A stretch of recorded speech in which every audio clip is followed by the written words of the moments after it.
Hello. Hello everyone and welcome to the Communication Planning webinar. My name is Tamaki West. I'm Associate Director at the Health Resources in Action. And I'm Karen Schoeneman, Director of Health Communication here at HRIA. And we'd like to thank Community Health Training Institute to host this webinar. So we will talk about communication planning, of course, today.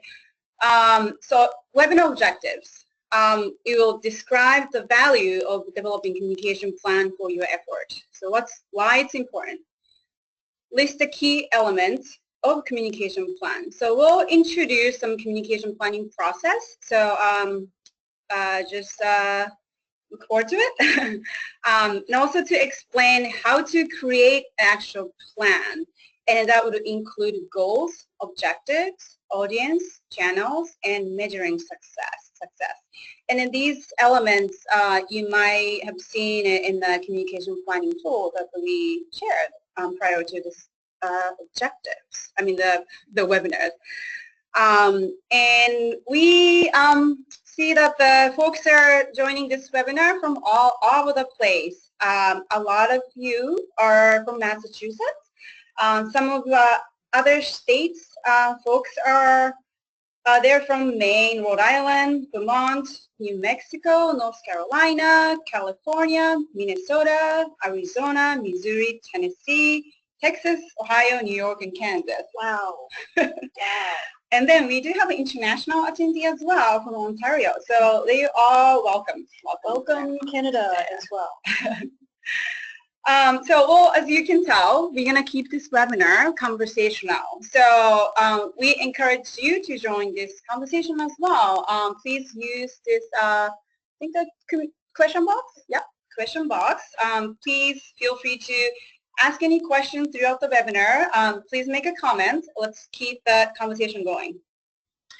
So what we're going to talk about today, why we do communication planning. Some of you might already have ideas, but we'll just cover that. Communication planning models in the process, and we'll use the tools to get through it. And then we're going to use some real examples, tools. So in addition to the communication planning tool you already received, we'll introduce some others. And then we'll share some tips throughout the webinar. Okay, to just give you an idea of what other folks in this webinar are working on and what purpose does you communicate. So again, this is from the registration survey we had.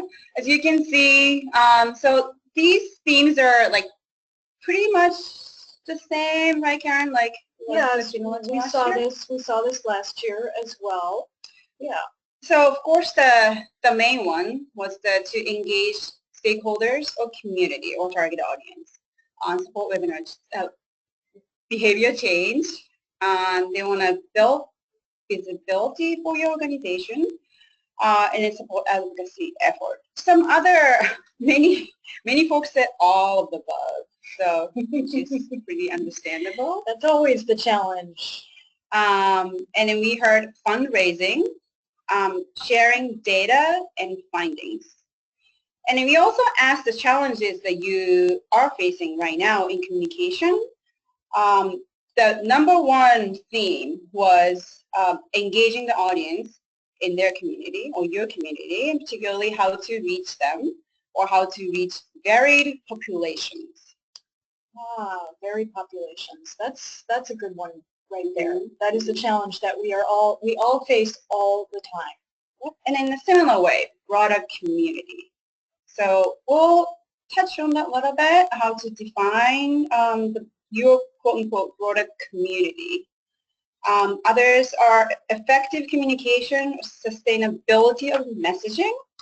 A few others are really interesting this year. This is another common challenge, little or no staff.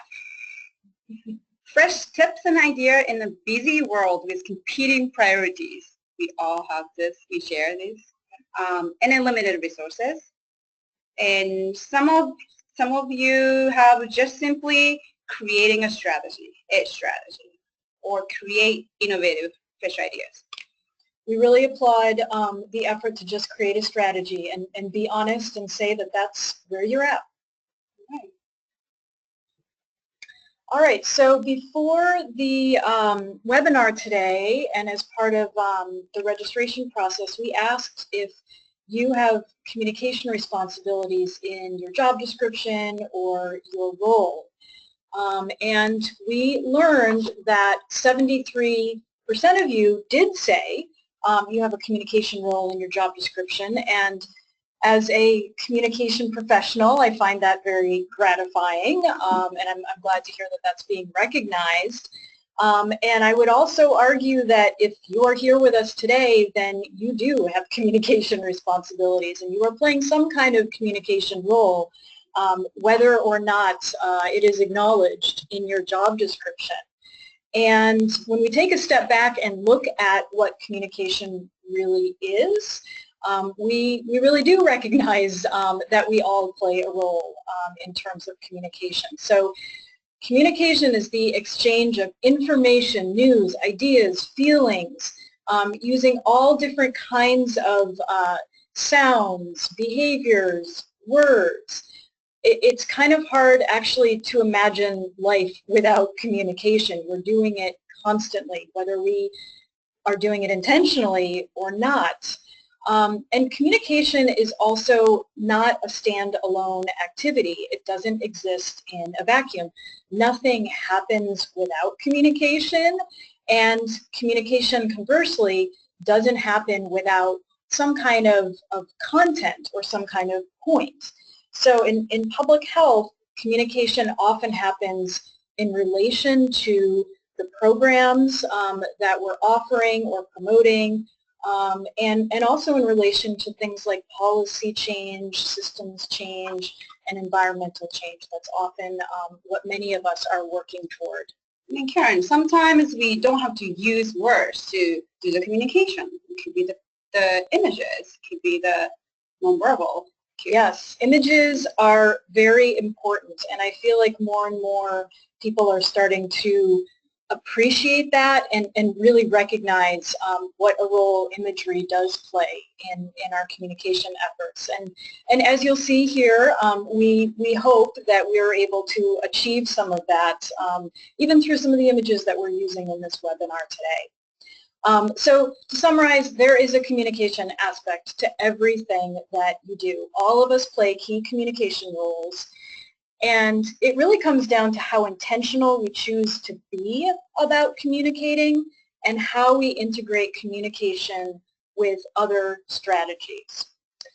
So there's a plug for communication. Tamaki is going to start talking more about the planning side of communication planning. Here's a little quote that we just wanted to share from Eisenhower. So we'll talk about the communication plan later on today, but I wanted to stress the kind of importance of the planning itself. So in this webinar, we can say plans are nothing without planning. Absolutely. If a plan is something that lives on the proverbial shelf and is never revisited and doesn't actually guide your activities, then the plan has been worthless. Okay, so why do we do communication planning? Some of you might already know this, but just to remind you the benefit of communication planning. So since everyone does communication, but just with little planning, we can make communication more effective. So the audience hears the same consistent message using the communication planning over time. So multiple times, multiple channels. So message retention is there and it's consistent. All efforts support your goal and objective. So you're not just doing independently from your goal and objective. They're all connected to each other and support each other. And all your efforts are coordinated, complementary, and not duplicative. So that's the key point.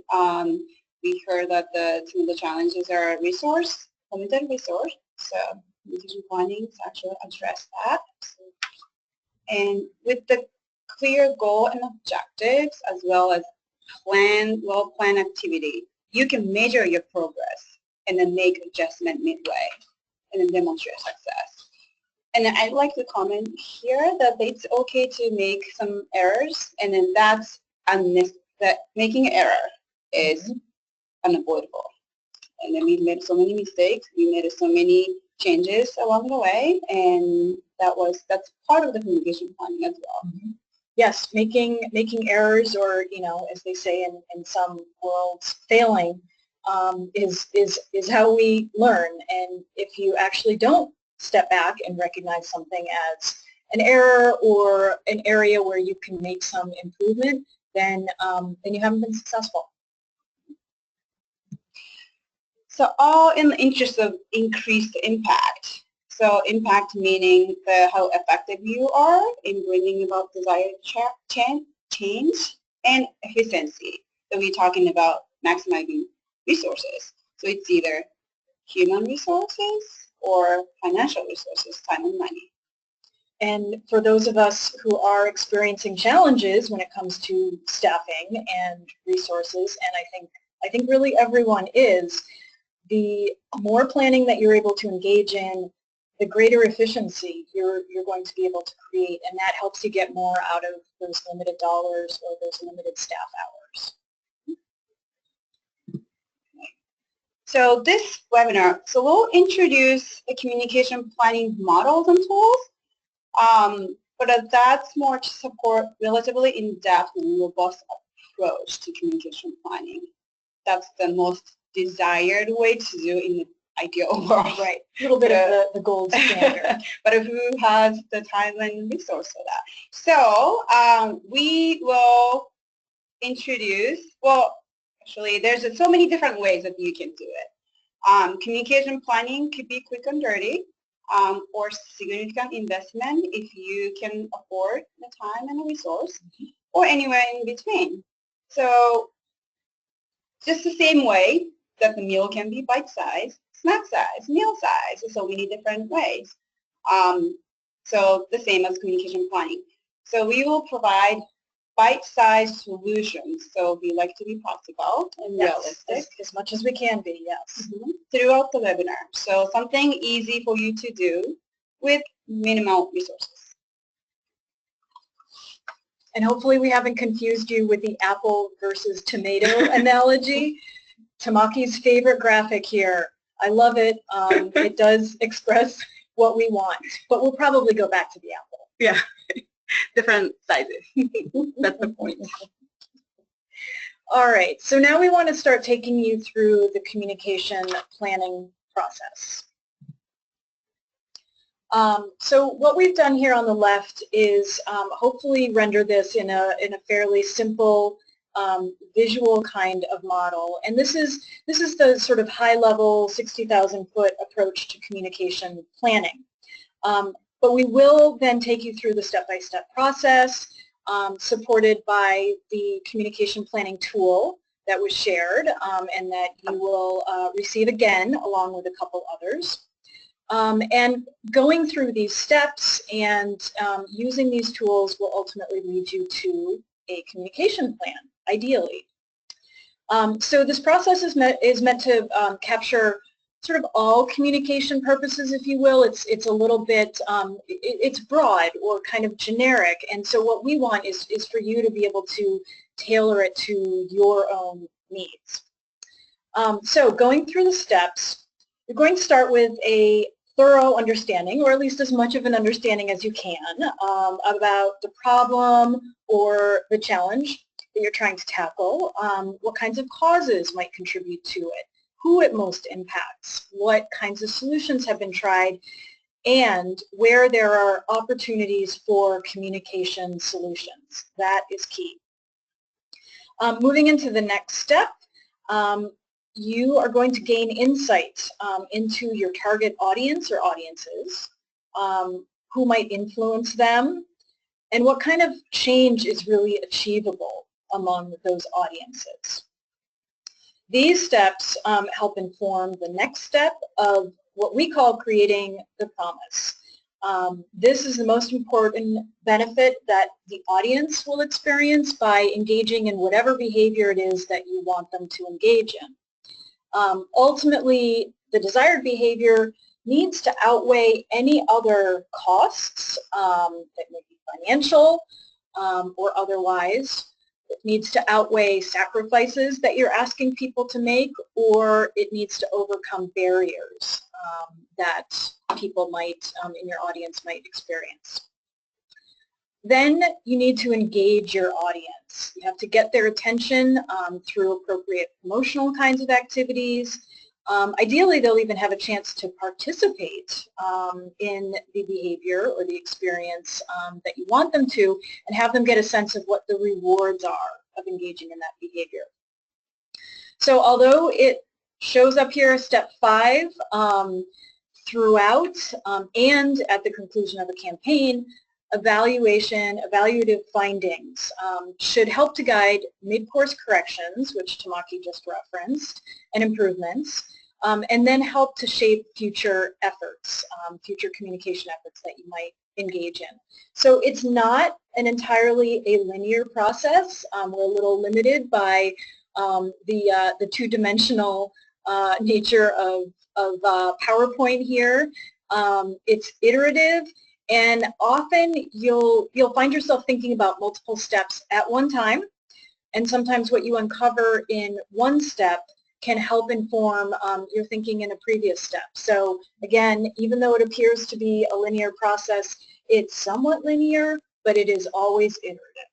Sometimes I step 2 steps back and then think through again. So it is kind of a fluid process. Absolutely.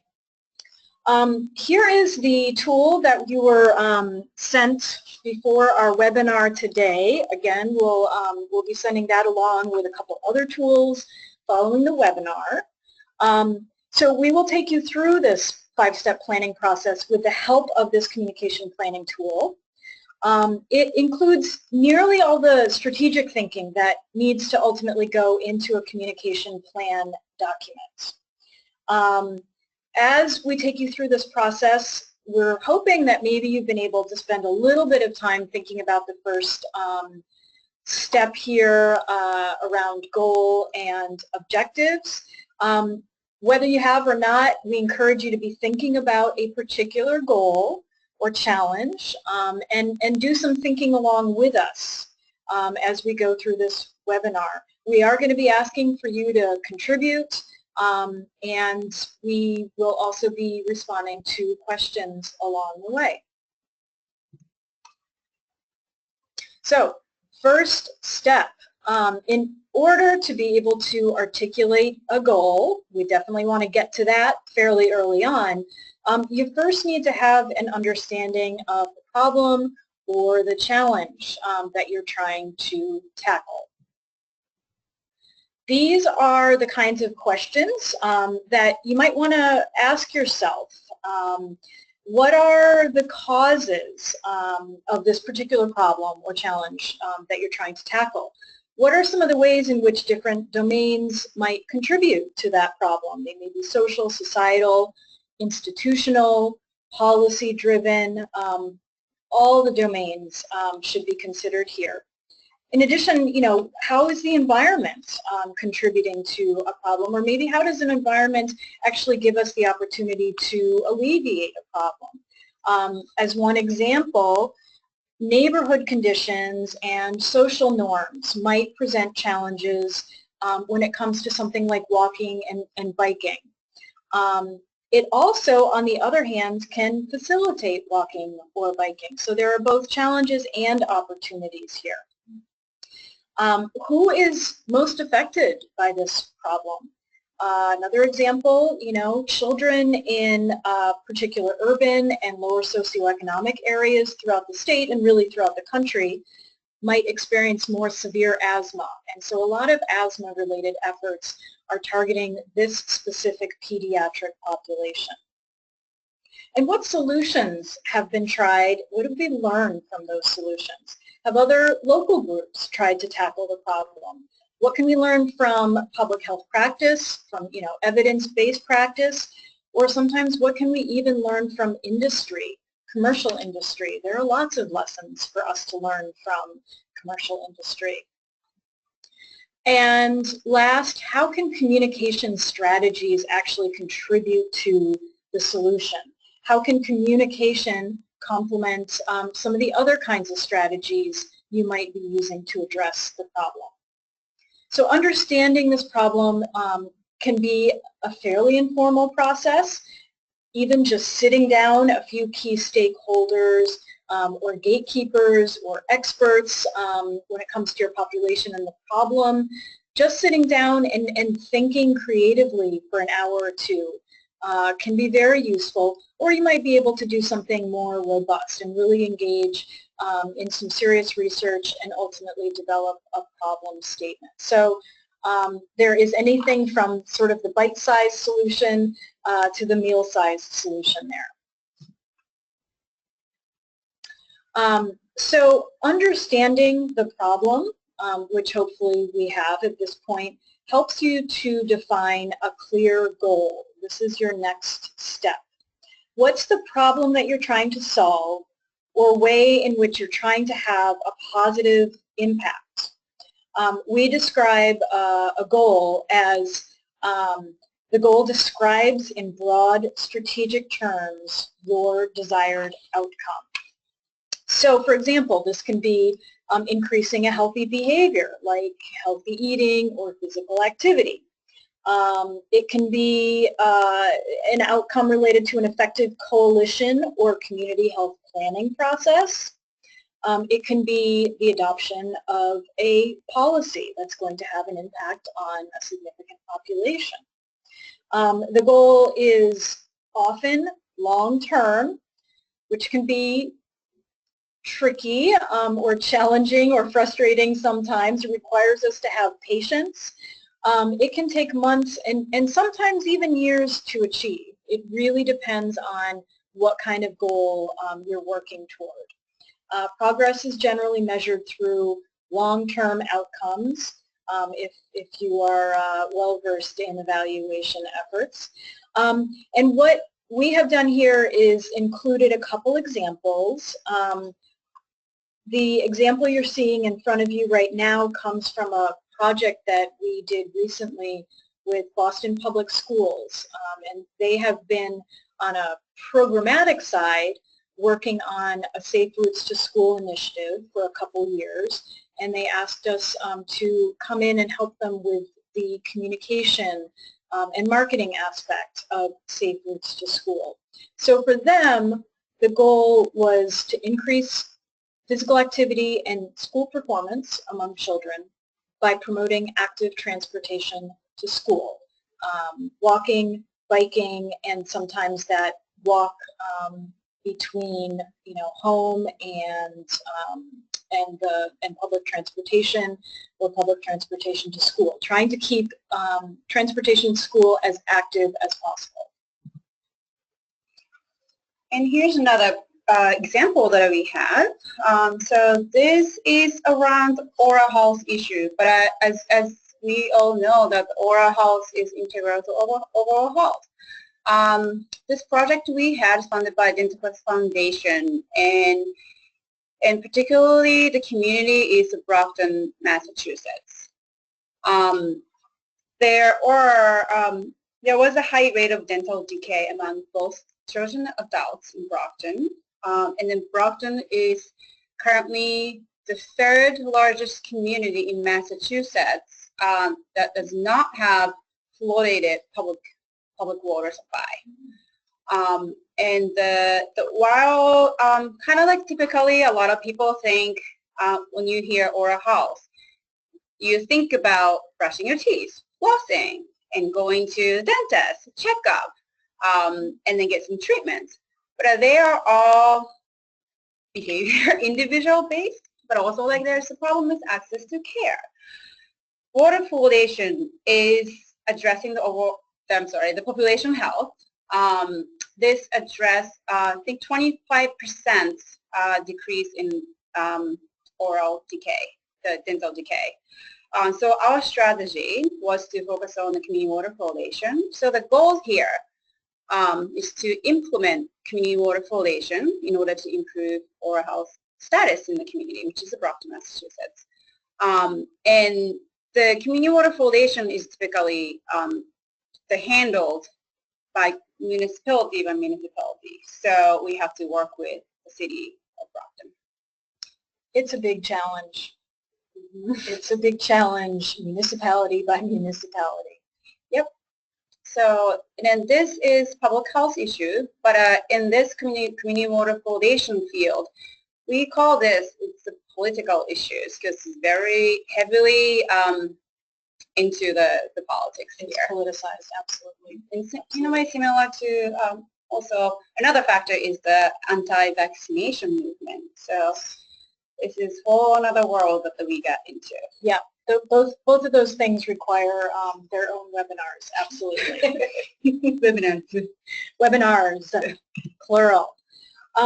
So now we want to take a step back and hopefully get some participation here from you all. We would love for you to take a moment and think about a problem that you're trying to solve or a way in which you are trying to have a positive impact. It doesn't even need to be the primary thing you're working on, but we would love to have some responses from you. You may have thought about this as you looked at the communication planning tool before the webinar, or we would love for you to be identifying something that you can, you know, kind of let kick around in your head for the next hour or so. So are we getting some responses? Use that question box. What is your goal?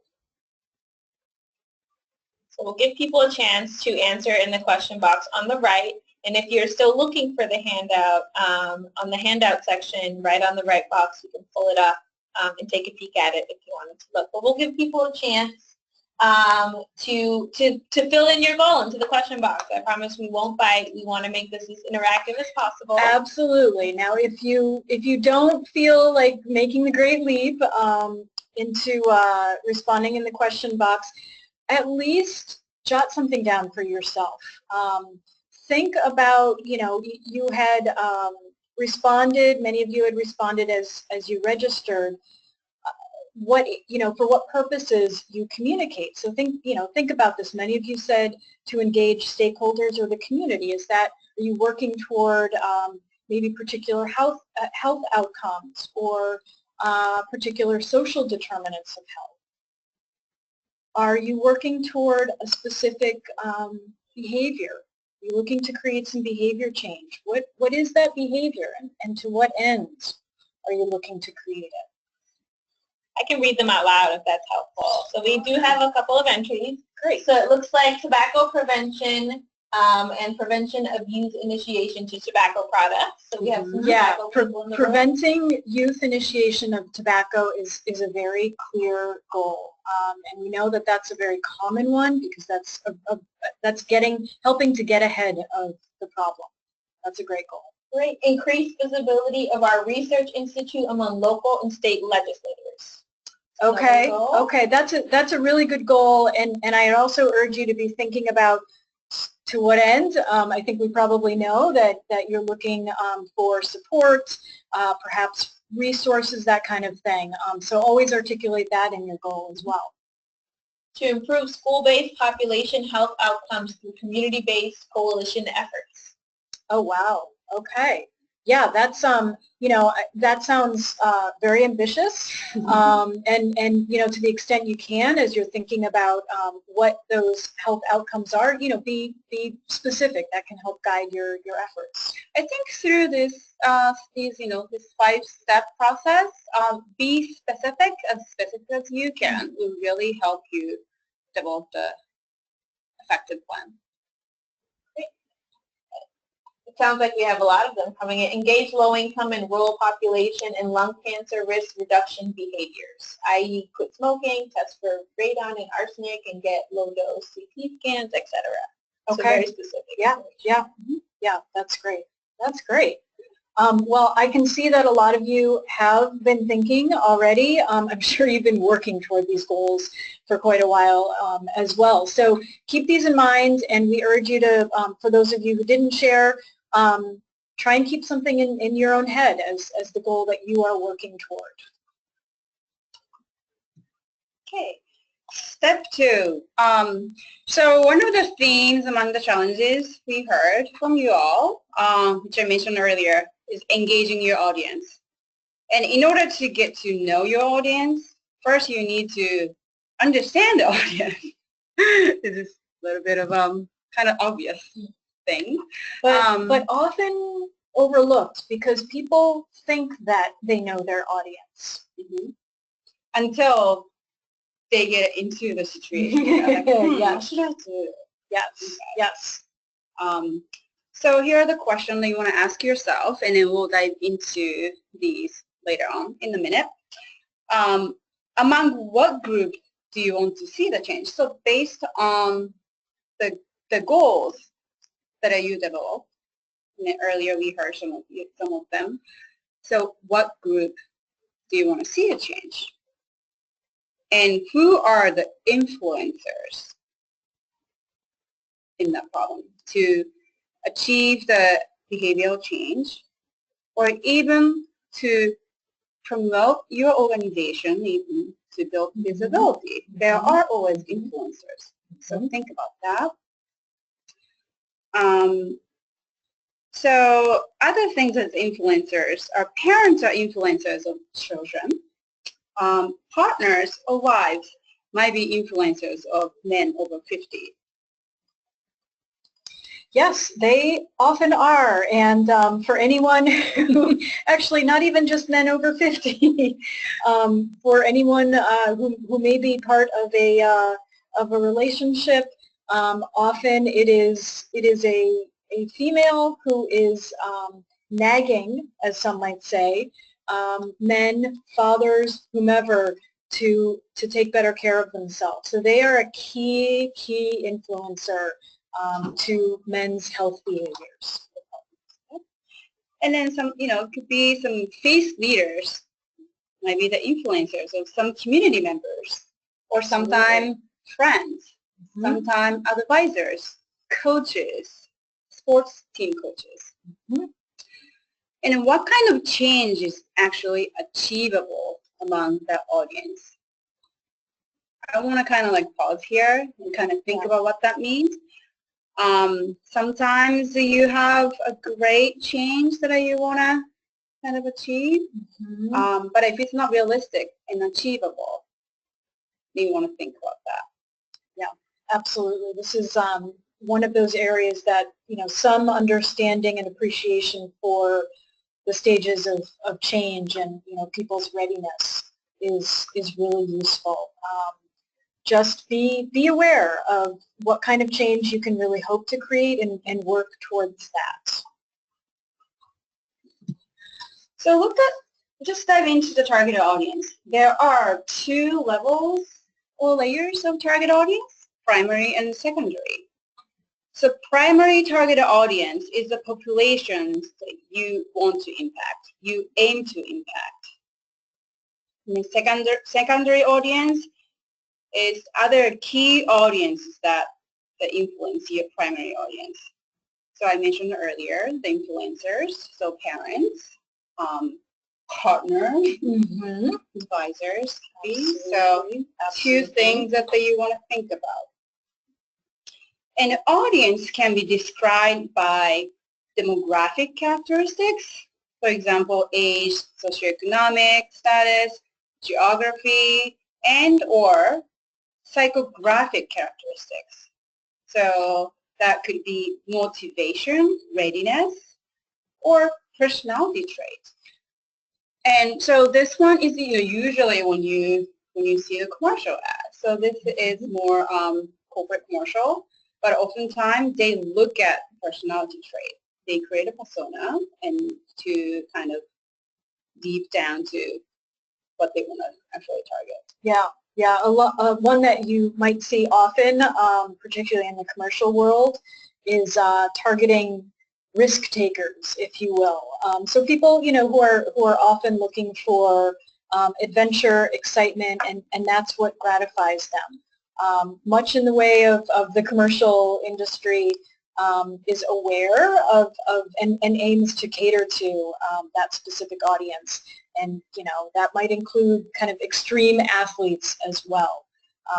They can be seen in some very important psychographic kinds of ways that we as public health practitioners and communicators can think about too.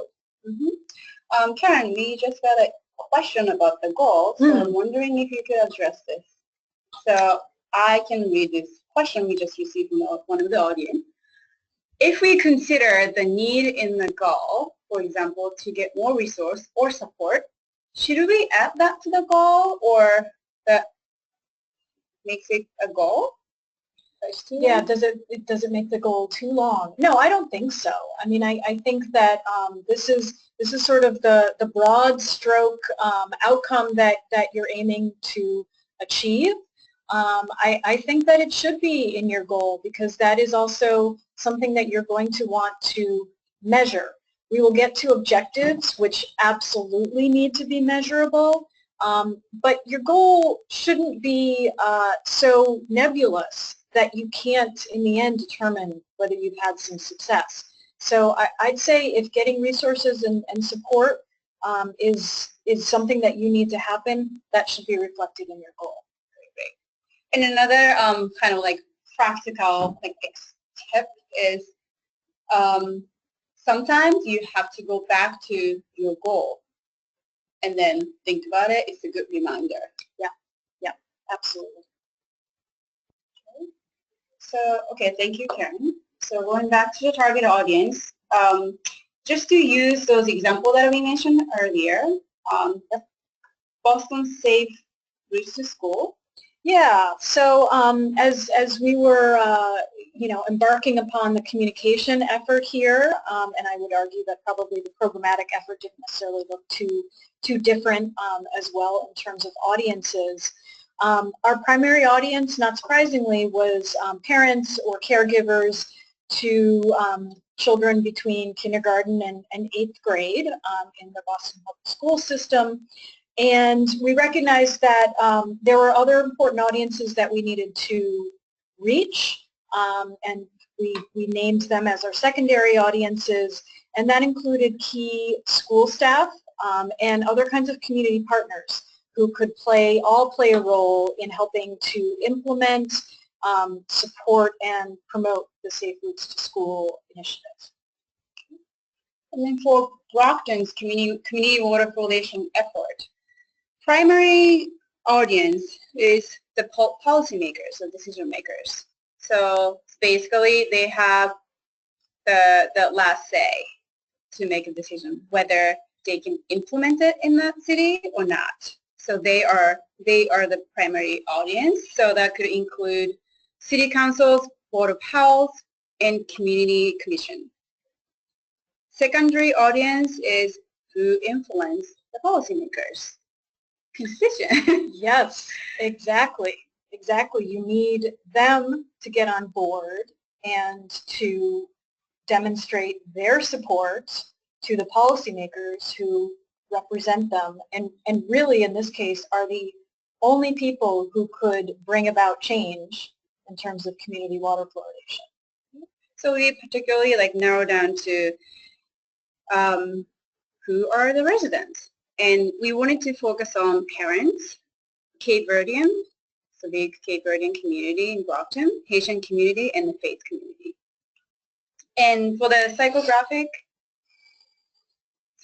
characteristic, we focus on people who tend to already support or tend to support or neutral for the community water fluoridation. And then we did not include the people who already against water fluoridation. Yeah, that's a really good example of what audiences to prioritize in terms of what kind of change you can really hope to create, and putting all your efforts into trying to change the minds and the beliefs and the positions of people who are already opposed is probably not going to yield very good returns. Yep, there's actually an article by the NPR the other day, and people already made up their mind, and it's really hard to change them. Yes. Okay, so now you define your audiences, primary or secondary, and let's get to know them through the research. So formative research plan, this is the bonus tool that we will we will provide after this webinar. So it's going to be an additional tool that you'll receive. So the research activities to learn your audience will help you inform communication effort, and it should be conducted in the early stage of planning because you need to learn about the audience in order to develop the strategy. And so that we call it explanatory or discovery research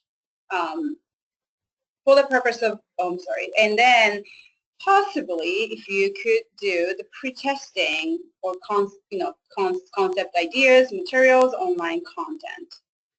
Yeah, exactly. It's really helpful if you can, and you can do this in very informal ways as well, to start before you have too much in the way of either preconceived notions or have gotten too far down the path of planning. When you do exploratory testing, you can start in a very sort of open-minded way and learn quite a bit from your audience. But as Tamaki mentioned, engaging in concept testing or pre-testing of your materials or your messages along the way can be very, very useful, and that's a good place where you can make some corrections before you've gone too far down the path. And informative research is often qualitative, and it can be supplemented by secondary research, which could be literature review or e-scan. Environmental scan. Environmental scan. That's the shorthand we use. Environmental scan. And or quantitative research, and then that could be through survey or but you have to research with large audience. Yep. Generally, if you're going to do quantitative, it's helpful to target a larger audience. Okay. So no matter how much resource you have to work with, you have to start with the research questions. So these questions are included in this tool that you receive, but they are, what do you know about your audience? Or the problem you like to understand better. Basically, you need to know what you want to know. Where are you totally lacking insight? Is that how to engage the audience? Then you need to know where they're at. Yeah, this is sort of this is where you acknowledge that you don't know. You simply don't know, and you need to learn more. And then kind of like a simple example is that okay, I want to use the social media, but if your audience is not on the social media, it will not work. Is that their general knowledge about the problem or their attitude toward the problem? Yep, these are very valuable kinds of psychographic things to uncover. And another question is, what kind of information can you actually act on? Sometimes you gain information or insight, but then you wouldn't be able to do anything with it. So yes, not really well. Yes, exactly. We often in our formative research we may talk with the audience about what kinds of channels may be effective in reaching them. We generally don't bring up television commercials because that's just so frequently out of the range of the resources any of us have to work with. So you can always come back to the question, how is this going to help inform my effort? Can I, if I take in this kind of information, can I actually act on it? So what are the methods to gain insight?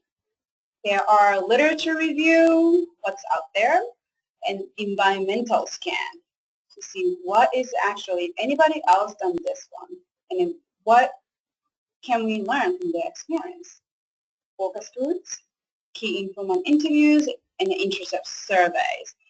And using a combination of this method is the most ideal. But it again depends on the resources and time you have, or the money and time you have. So oftentimes conducting literature review or environmental scan can help you what insight you need from focus group or interviews. Yeah, I feel like often an environmental scan or literature review is sort of the top of a funnel, if you will, and you're trying to take a lot in, and often that insight that you're able to gain and understanding you're able to gain from about the problem or the challenge helps to shape what you really need to know from your audience specifically. So when we have the luxury of time and resources, I prefer to start with lit review and environmental scan and have that inform how we talk with people in a qualitative way and shape the efforts that we're beginning to plan for. We almost always do the environmental scan. I mean, it depends on the level. Yeah, it's really impossible to do a project without an environmental scan.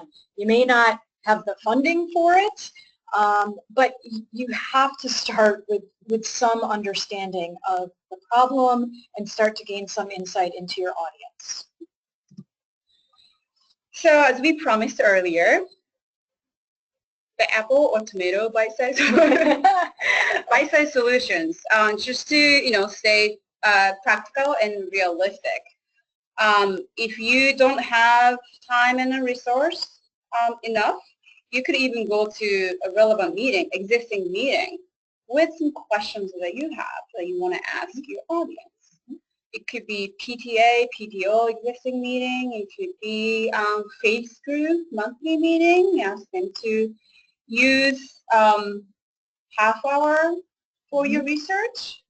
You could even bring 3 questions to the meeting and again insight there.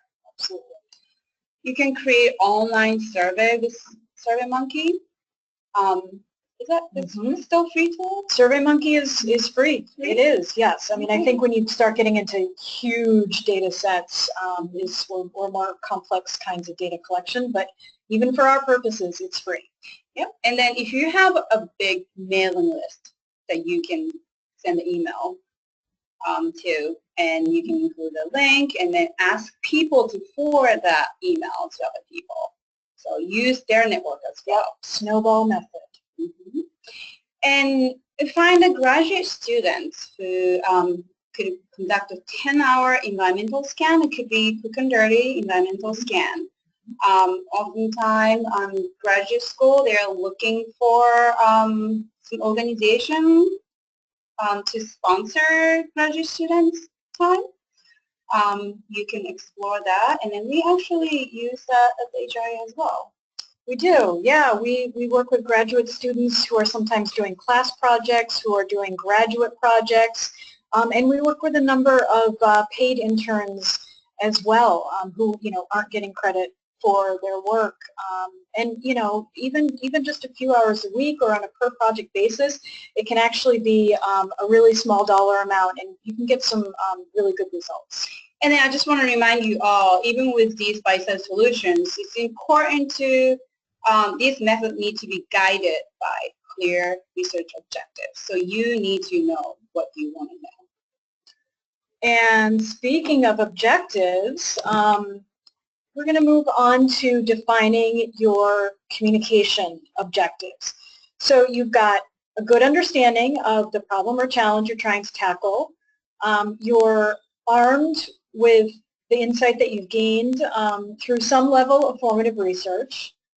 And you're ready now to define or maybe make adjustments even to your communication objectives. It's really hard to think about goals without thinking about objectives. This is not, like we said, a totally linear kind of process. It is always iterative. So defining your objectives. You all may know this. Objectives are goal-related outcomes articulated in specific and measurable terms. Sometimes they actually seem really simple, and we'll give you some examples in a moment. A lot of you probably also know the term SMART objectives. So, as much as you can be thinking in these terms as well. SMART is specific, measurable, achievable. Always be aiming for something that you can achieve. You want to make it a little bit of a reach, but you want to know that you're able to do something to actually reach it. Relevant, and then time delineated. Those are all good things to think about as you're defining objectives. Now, you need to define objectives in the sense that they need to be able to be achieved through communication efforts. Now, your communication efforts are often going to be integrated with other strategies. They may be programmatic. It may be a service you provide.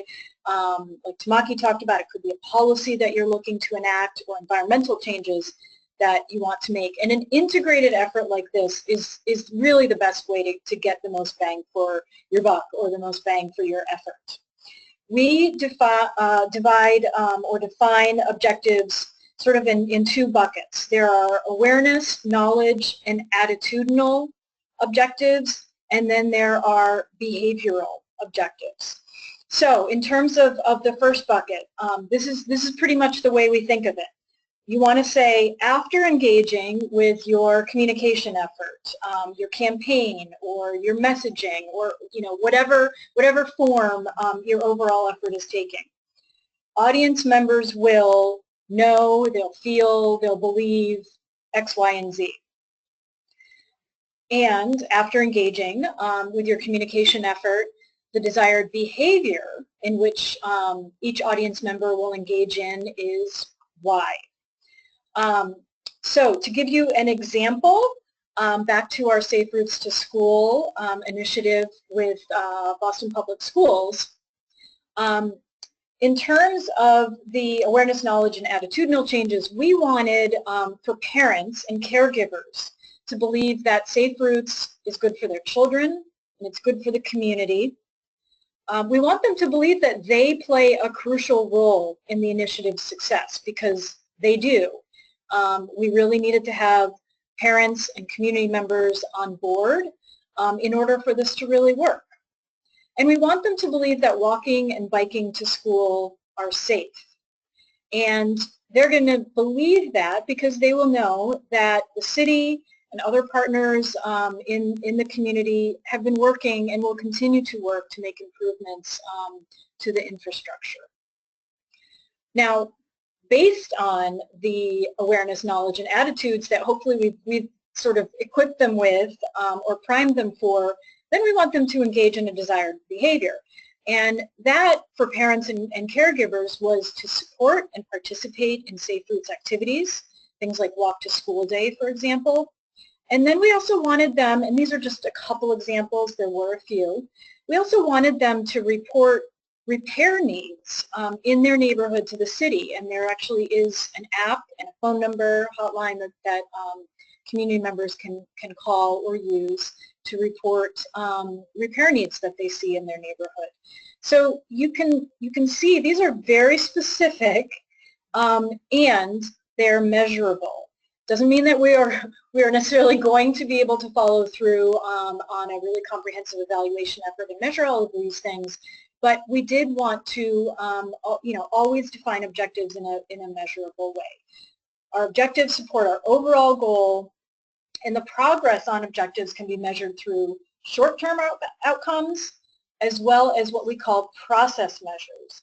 And process measures essentially tell us what we've been able to achieve in the implementation of our effort. So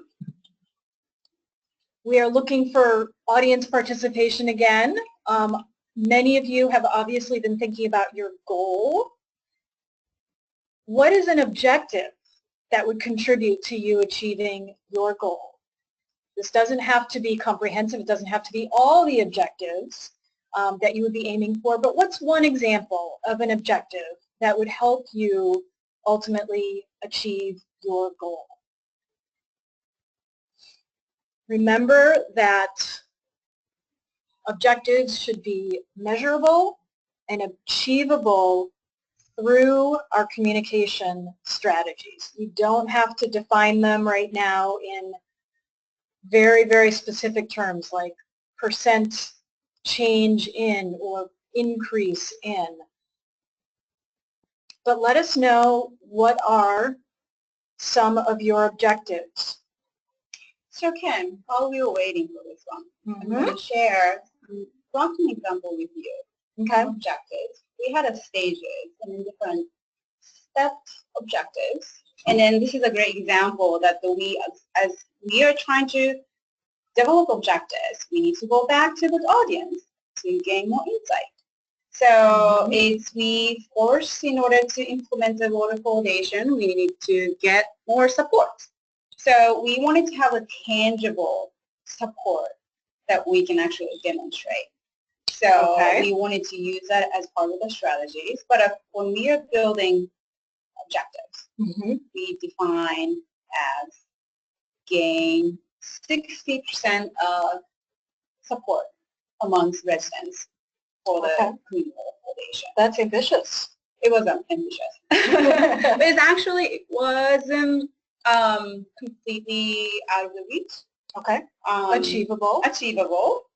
And while we are doing some outreach, we learned that a lot of people did not know that the Brockton's water supply was not fluoridated. Ah, okay. So you have a knowledge or awareness barrier or challenge that you have to address there. Yeah. So we went back to the strategy, and then we kind of added that particular objective to increase awareness of the fluoridation status in Brockton.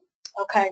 That's a really good example of the iterative process, really. I mean, you know, if you had just continued to go the course and not make an adjustment there, you might have really missed the boat. And you had to go back and actually really start to inform people and build awareness around the status of water fluoridation in their community. So it looks like we have an objective that came in. It says form before the end of the school year a group of 6 to 8 youth engaged in developing a message. That's awesome. That's a really, really good one. Yeah, I think, and you might even be able to pick that apart a little bit. Think about, you know, what do you want to achieve among that particular group? Are there, you know, attitude, belief, knowledge kinds of objectives that you want to achieve with them? Or do you want them to be playing a role in creating change maybe among their peers, for example? But that's a very good, achievable, and very specific objective. Another one? Join a legislative breakfast as a presenter. Go to State House or City Hall X times a month. Get 2 representatives supporting a project before X month. Very specific. Yeah, so I would say that's the joining the legislative breakfast is a bit of a tactic, although it would be really great for you to be able to say that, you know, this was a goal and we were able to achieve it, or even going to the State House. And I'd say focus in terms of the objective, focus on getting that support and how would you, you know, how would you define that? Is it a matter of belief, knowledge, awareness, behavior? So those are really good ones. We probably need to keep things moving. Thanks for your contributions. So you now have created your goals, objectives, you've got insight into your audience. We now need to do what we call, and this is very common in marketing and social marketing, create your promise. The promise is based in the values, the wants, the needs of your audience. And honestly, you're not going to accomplish anything if you don't offer the audience something that they want or that they value. So these are some of the kinds of questions to ask yourself as you are thinking about and formulating your key promise. What kinds of barriers does your audience have to overcome? This can be all kinds of things. In the case of parents and active families, things like time and convenience, for example, are really important kinds of barriers that we need to be very mindful of. What kind of competition is out there? And we use competition in a very broad way or non-traditional way. And what does the competition offer that you might be able to offer? So, thinking about parents trying to, keep their children fed. If we're thinking about, healthy eating initiatives, sometimes one of the areas of competition that we really need to be aware of is that kids sometimes like comfort foods or fast foods or processed foods. They might even like the toys that come with some of those foods. So those are examples of competition that we have to think about. What does the audience think that they might give up by engaging in the behavior that we want them to engage in?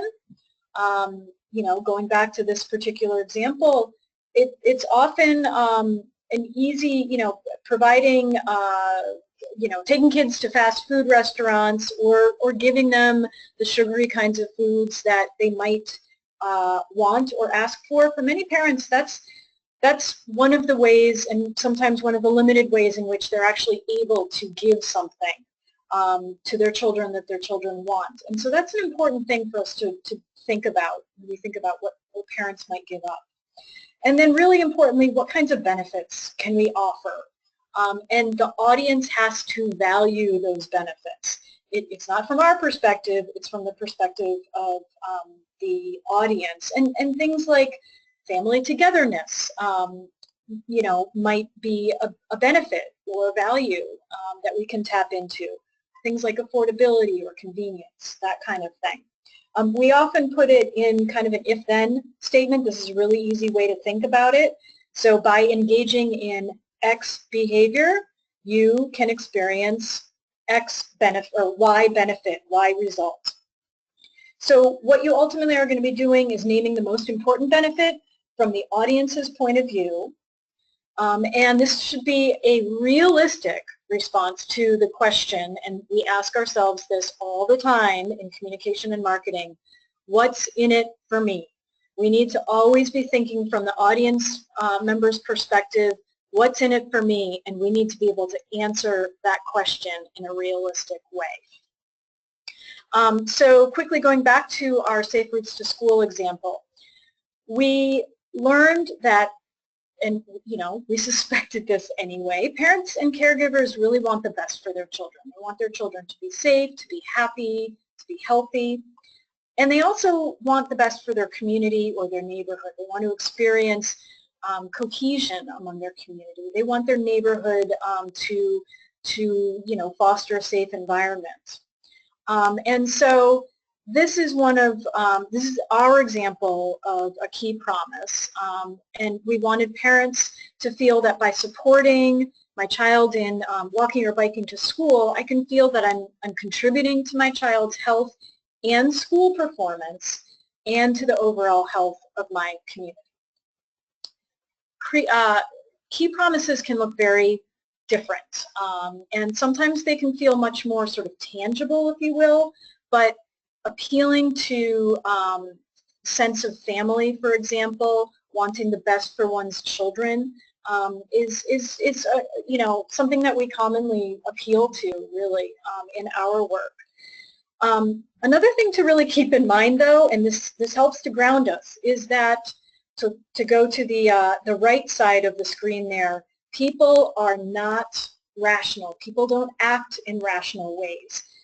Decision-making is actually based in many, many things, including their values, their wants, their needs, and the environment around them, the immediate environment.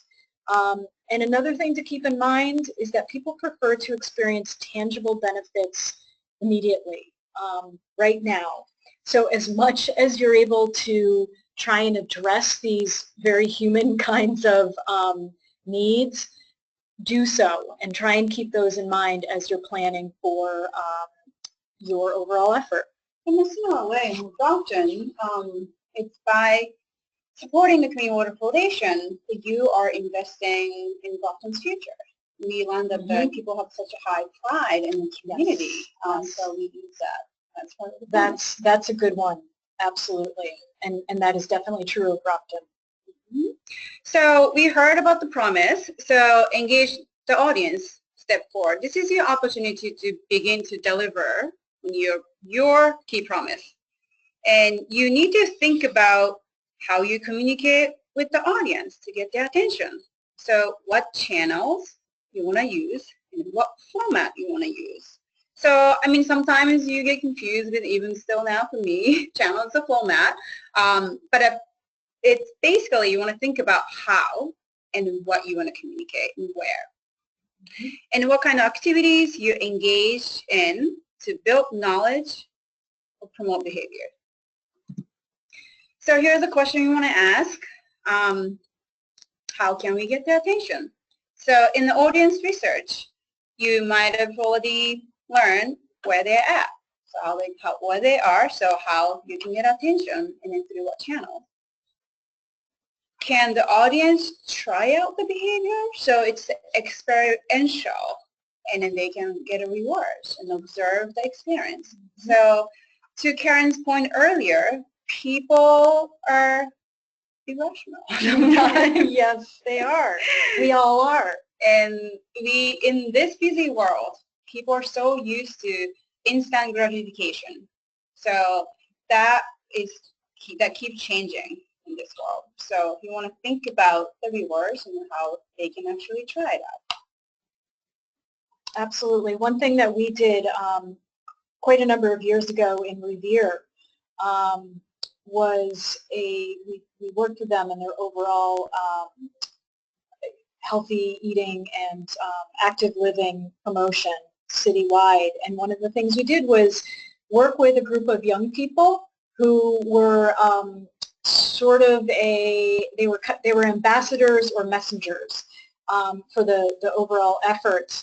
And they actually engaged people, you know, walking along the boardwalk during the Sandcastle Festival. This is getting very local, with some really fun active behaviors. So they would get people, you know, playing active games and jumping rope and things like that. And that was a really good way to get people to actually experience the behavior that we were hoping that they would be engaging in more so.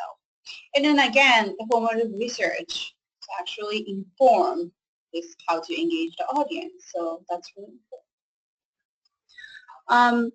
So I recognize that this is the stuff that the people get excited about. They really want to know, all of you wanted to know some ideas and fresh ideas, innovative ideas. So we, again, encourage you to use that question box. And if you have tried any creative way to engage the audience, please feel free to type that in. Yeah, we'd be eager to learn from and share from your experiences and your ideas. Yep.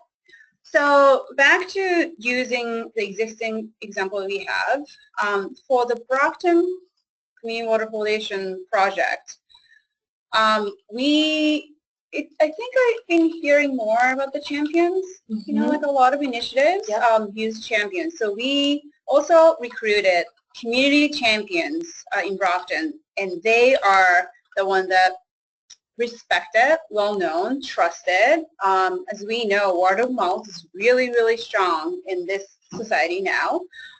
So we reached out to the faith leaders and teachers, school nurses, and even the mayor, parents, and so we recruited all the champions. This is one of the postcards we have, and one really useful experiential tool to gain the support. So very simple. The one side is to describe what the campaign is about, and then the other side is to, basically this is a pledge card. So you can go to the events wherever you promote this effort. ask people to sign the pledge if they support for the foundation, write the name, and here you go, I can show you. So we use this to kind of like a photo pledge. Yeah. Yeah. So ask people to sign, and at the events or meetings or one-on-one, take a picture. And then we do have the website, and then we immediately upload it to this website. So part of the reward and experiential piece, you get to, of course, like it's always like one-on-one engagement, outreach at the event. You get to sign, so visually part of this movement, and then you get to see yourself. Yeah, on the online. Yeah. People find that really gratifying. It's kind of amazing at times how excited people can get about this. In this selfie world. Yes, in this selfie world, indeed. And people sort of showing their badge, their position, you know, that they take on certain issues. Mm-hmm. So that's the kind of strategies that we use to engage basically the secondary audience, so they're the residents. So and then we collected these pledges, so you can see it on the left side. This was just, we gained this. That's great. In 5 days. Yeah. So we got tons of pledge cards. We brought them to the policymaker meetings, so they could actually see, we can demonstrate how much support we have received. Mm-hmm. And on the right side, this is at the event. There's a banner, and we asked the residents to write down why you support the Community Water Foundation, and then sign it.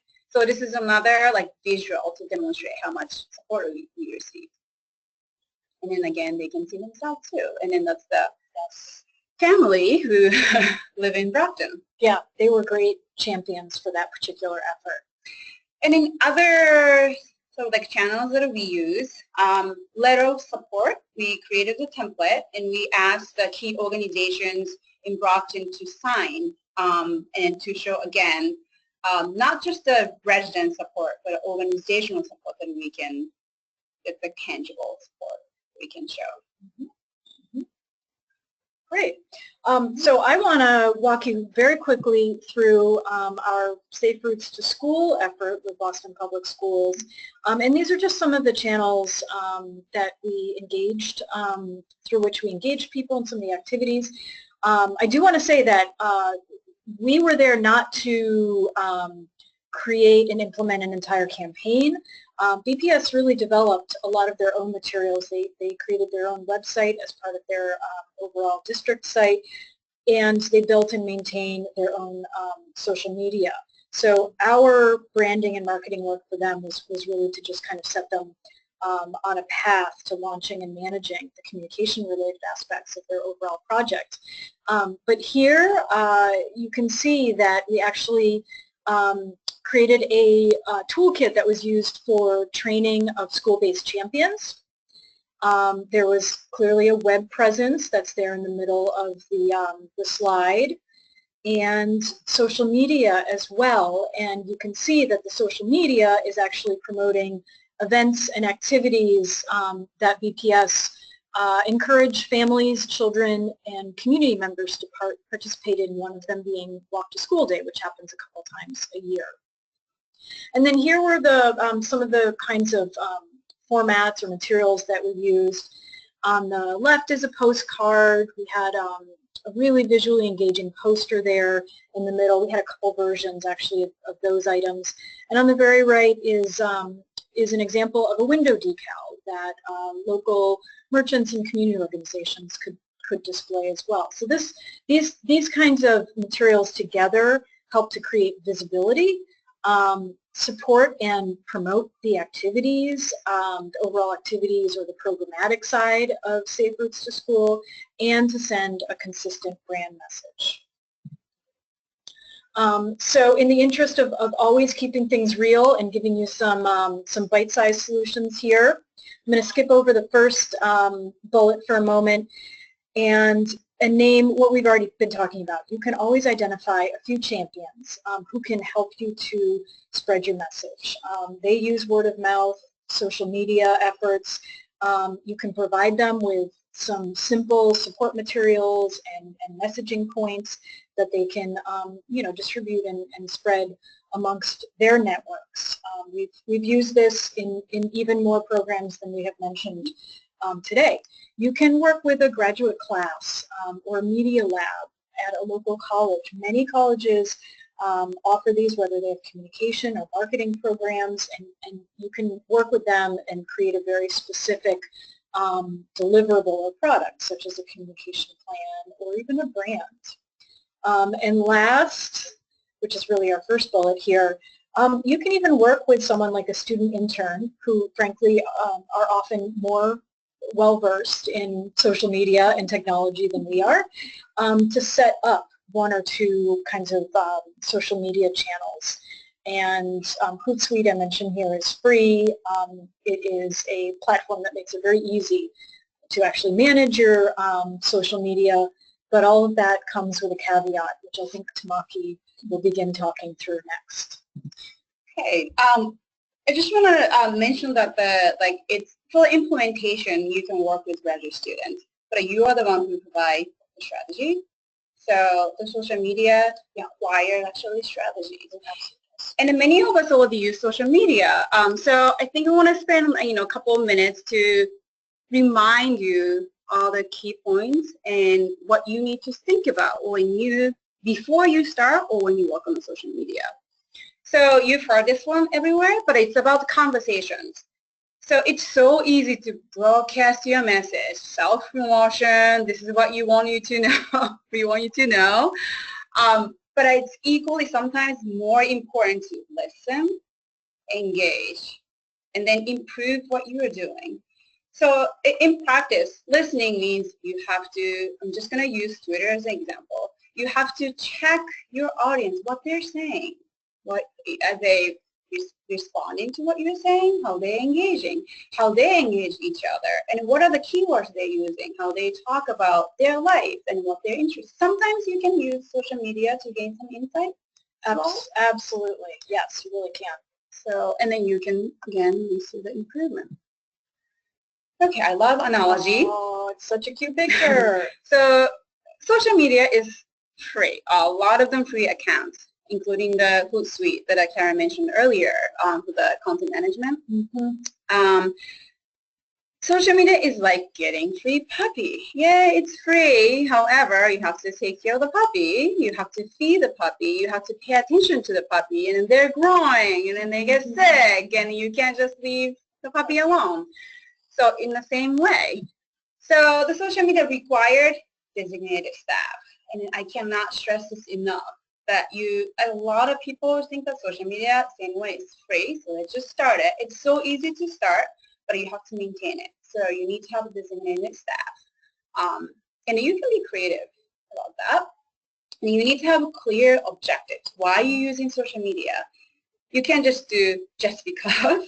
And then we often hear that because everyone is using it, you have to use social media. But everybody using it, well, a lot of people, I shouldn't say everybody, a lot of people are using it in their private life, but are not always for the effort that you are trying to do. And you have to understand the platform. So you have to actually spend time learning Twitter, Facebook, or even LinkedIn, or maybe something new you have to learn because it keeps changing. And it's ongoing work. It's not like one-time campaign. It never ends. Never ends. Social media never And ends. people sometimes come back and say, nothing is happening. And some of us really familiar with that. And then the growth of the social media depends on your activity. So these are the things that you want to think about. And then you can ask yourself, what are your objectives? Who is your audience? So who you're trying to reach. And then if they are not on the social media, it's not it won't work. It's not the right platform to use. Yeah, absolutely. You want to know what social media they are using. Yep. So here are the basic tips, and we're not going to get into it deep today because I've heard that there might be this social media webinar down the road. So start small. Always start small. It gets overwhelming, but you could even start with just one platform. And The second bullet is oftentimes neglected. You have to complete your profile information, including images. Oftentimes your profile image, cover image, is that what you call it? Cover image? Cover image. Make sure you check out dimensions. And this is more important than you think. People will find you or your organization and then come to your profile and check it out. If that, you know how the egg, Twitter is the egg? Yeah. Yes, if your profile is an egg. Yeah. And some people do not follow, or people don't think that that's legit. Yeah. They don't think you've put much effort into it, and why should they stick around? Nope. So, and then you want to find out your key partners or stakeholders, are they using the social media? And if they are, follow them, like them. You won't lose anything if you like everything. That is true. So make sure you engage and in the effort to get them to like you or follow you. And include an image and the hashtags. And when you have a image in your Twitter, it twice as much people pay attention in hashtags, and then don't use more than 2 hashtags. And then you can study your social media champions amongst the people you follow, and then who are the ones that use this effectively. Yes, and who has a lot of their own followers. Okay. So here's a quick examples that we use.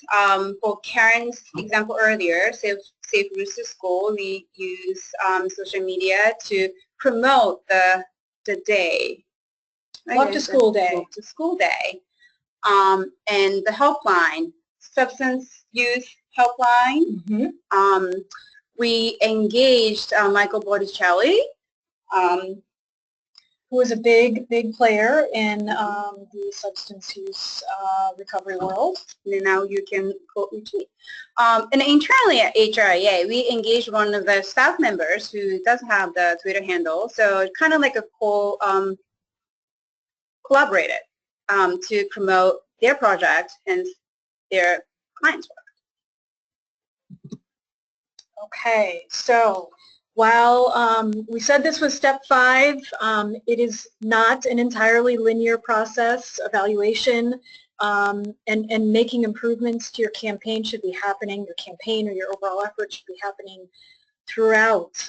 Don't let this be an afterthought. The value of evaluation and planning of evaluation is that you can, of course, demonstrate success or progress in your overall effort. You might want to demonstrate that to funders, partners, other kinds of key stakeholders. And then, of course, you can make improvements for, within your effort or for next phase. These are some of the kinds of questions that you should be asking yourself even before you jump right into the evaluation plan. And we will provide you with an evaluation planning tool that can get into some greater detail about evaluation planning. I would just urge you to stay focused on objectives as you're thinking about evaluation, and when, where, how are you going to be able to measure changes in knowledge, attitudes, beliefs, and behaviors. So we offer some tips in that planning tool. But one thing that we really want to keep you focused on are what we call process measures. Many of you might be familiar with them. Process measures are very useful to you. They help to demonstrate to what extent your activities are being carried out effectively and in the way that you intended for them to be carried out.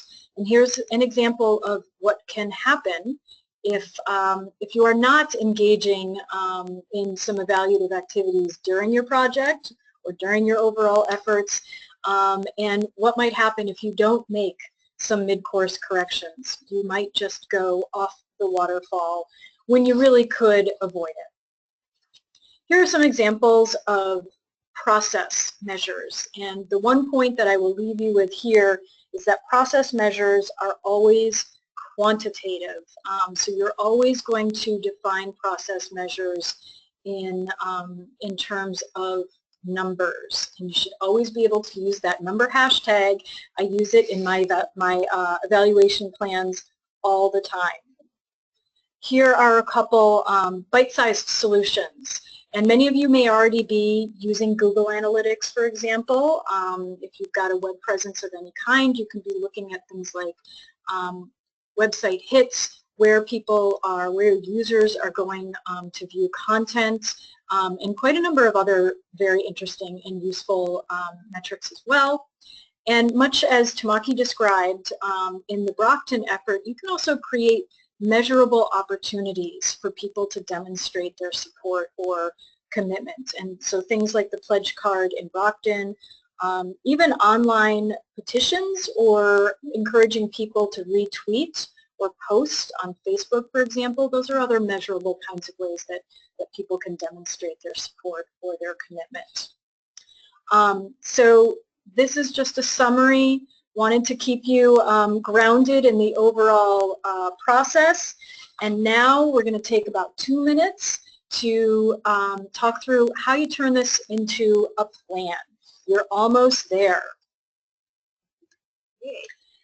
You have done your strategic thinking now that informs your overall plan. Now you basically need to think more about how you're going to operationalize it. There's no one solution here. You can entirely tailor a communication plan to your own needs, and I will say that no one communication plan that we have ever created for a client has looked like any other. These are the kinds of questions that you should be considering. What is your overall purpose, and what kinds of internal and external needs does your communication plan serve? For example, if your communication plan needs to serve as a point of agreement or guiding document, then a narrative format might really work for you. And honestly, if you use this planning tool that we provided you, you have pretty much done about 95% of your communication plan. You can really adapt this into a narrative communication plan. If you need for your plan to serve as more of a visual representation of what your communication effort needs to look like over time, or to make sure that you're adhering to things like milestones or timeframes, then something like a Gantt chart can be quite valuable. There are lots of advantages to a Gantt chart. You can be thinking, seasonally, or what kinds of opportunities you might be able to take advantage of, or even just making sure that you're creating realistic milestones and managing a realistic workload.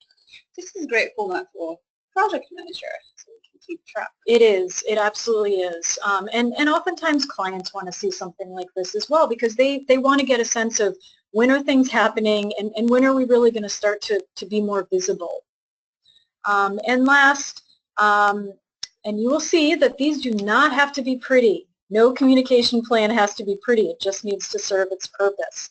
If your communication plan needs to keep people responsible on task related to objectives, audiences, and activities, then something like this, a spreadsheet or a table, can be quite valuable.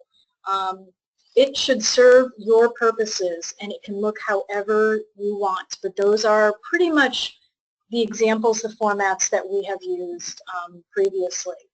So we'll end with our key takeaways, because we have been chatty and we're running out of time. Please walk away with this key takeaway. Absolutely. Some planning is better than none. Absolutely. Objectives always serve as a roadmap for you. Communication isn't standalone, and it really needs to be integrated with your overall activities in order for you to achieve the maximum effectiveness that you can. Great. So I want to thank Karen and Tamaki. I want to thank our audience for sticking with us. As you close your screen, the survey will pop up. We ask you to please fill that out. And if you have any questions, please feel free to email us. And I know that Karen and Tamaki have their contact information. And it looks like we might have one last question thrown in there. So feel free to plug it in, your question. I know you wrote, I have a question. So we'd love to hear your question, and we'll answer it. And so while we wait for you to plug that question in, we want to let you guys know that we do have other trainings and webinars coming up next month. So we have Engaging in Youth Work.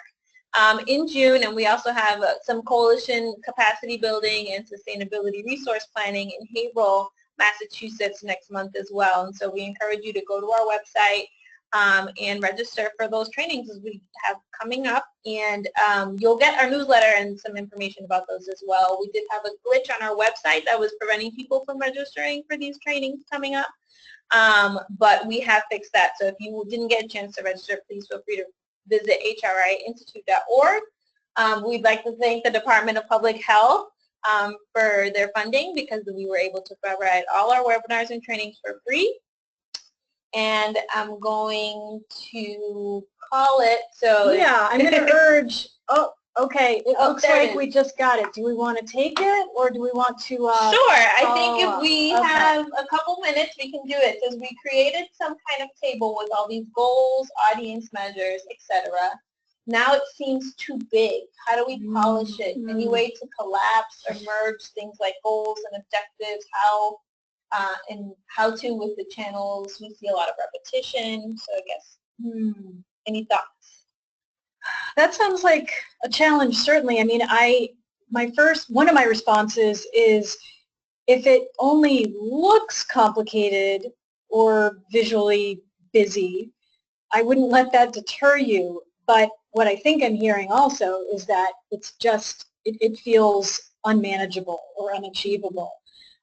This is it's not easy it's easy for me to say prioritize things, although that's a hard thing to actually make happen. We can certainly appreciate that.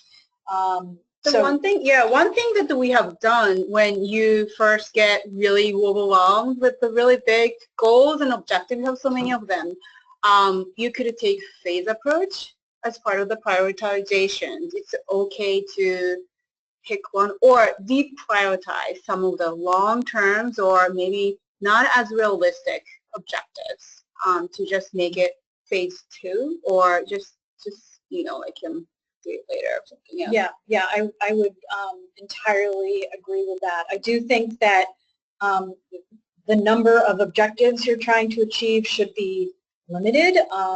You shouldn't have more than 4 or 5, and 4 or 5 can be ambitious as well. And then to Tamaki's point, if all of your activities and channels feel like effective ways that you can reach your audience and bring about change, then I would suggest that you do look at it in a phased manner. And by doing that, you're also going to be able to learn along the way what is particularly effective.